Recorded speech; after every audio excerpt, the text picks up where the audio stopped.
Hello and welcome to the Beginner's Guide to Adobe Photoshop.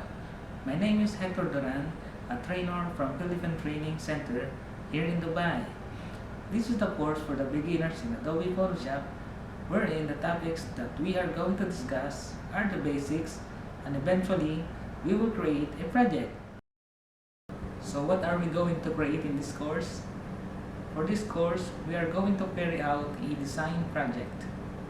We are going to explore a design scenario.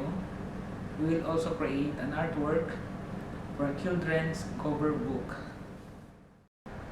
So why a book cover design? This exercise is going to include a basic task a designer will need to know as a designer. We will be working with the creative tools, typography, Photoshop effects, managing a complex workflow, and manage a project in a smart way. So let's take a look at the finished artwork here in Photoshop.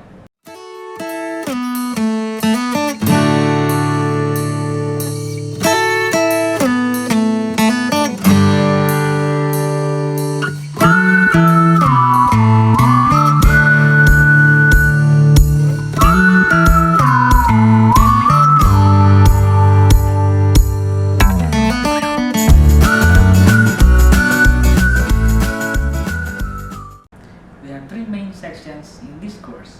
We have Introduction, Essential Practice, and Create a Project. In the Introduction section, I'll be introducing you to Photoshop and some of the things you need to be aware of. In the Essential Practice section, I will discuss about the tools and principles in Photoshop. In the Create a Project section, we will be using all what we have learned in Essential Practice section to create a project.